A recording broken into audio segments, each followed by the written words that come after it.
Gros François est parti, Philippe Manœuvre attristé par mort à 66 ans d'un grand artiste.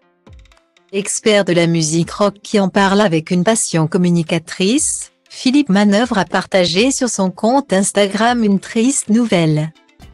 Il a été particulièrement touché par la mort de l'artiste François Hadji Lazaro, leader du groupe Pigalle et des Garçons Bouchers. Il est mort à l'âge de 66 ans après avoir marqué l'histoire de la scène alternative rock française. L'animateur de Radio Manœuvre sur RFM est habité depuis toujours par la musique, la transmettant autant aux auditeurs, aux lecteurs de rock et folk dont il a été le rédacteur en chef, aux téléspectateurs quand il était juré de Nouvelles Stars ou bien sûr à ses enfants Manon, 34 ans dont la mère est l'actrice Carré Mort, Ulysse, 10 ans, et Lily Rock, 5 ans, née de son mariage à Candice Martinon-Boigné de la Richardière. Ce dimanche 26 février, il a fait part de la disparition de celui qu'il surnomme Gros François, Tristesse. Il aimait Dylan et Charlu, il avait joué dans 20 films, RIP. Le musicien au crâne rasé est décédé samedi vers 23h55, a affirmé à l'AFP une responsable de sa maison de disques, Universal France. Le chanteur avait des problèmes de santé depuis quelque temps et est mort à l'hôpital d'une septicémie, a précisé à l'AFP son proche collaborateur et saxophoniste, Stef Godkowski, louant un musicien hors pair et très créatif. Sa voix gouailleuse s'étume et ses chansons tendres et grinçantes continueront de nous faire rire et pleurer, a réagi sur Twitter Rima Abdul-Malak, la ministre de la Culture. Rip vieille canaille, a réagi dimanche sur Instagram Didier Wimpa.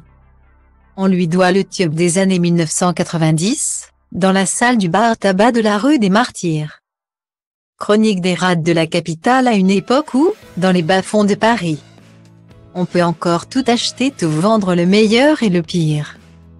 Gamin du 15e arrondissement, contaminé par la musique en écoutant Dylan, cet autodidacte à la carrure d'ogre.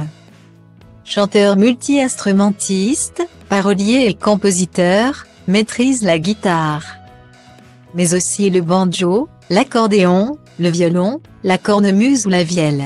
C'est évidemment dans les couloirs du métro que ce parigot trouve son premier public. Il abandonne son métier d'instituteur pour se lancer dans la musique, fréquentant les mêmes bars que d'autres fondateurs du punk à texte comme les Wimpa ou Berrurier Noir.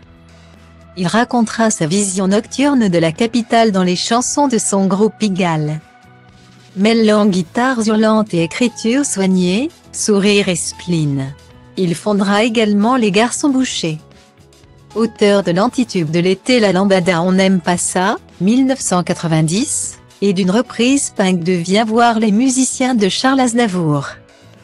Son empreinte musicale va au-delà de ses chansons. En 1985, il fonde Boucherie Productions pour tenter d'arracher le rock alternatif à la marginalité, sans se compromettre pour autant avec le showbiz.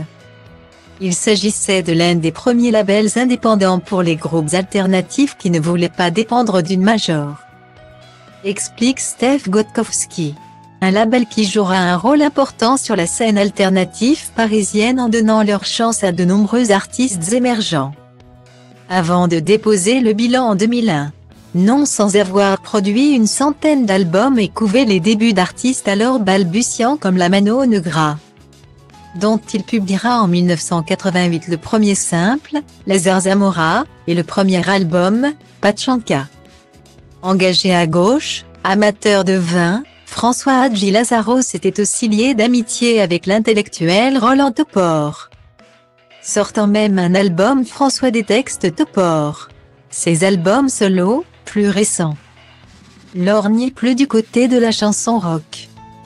Son physique de colosse à bretelles, crâne lisse et visage rond, a aussi tapé dans l'œil de réalisateurs qui lui ont confié des seconds rôles ou de la figuration, dans La Cité des enfants perdus de Jean-Pierre Jeunet et Le Pacte des loups. Il a également composé des musiques de films. François Hadji Lazaro avait fini par rejoindre la major Universal, Ces dernières années, ce père de 2 enfants s'était mis à décoiffer le jeune public.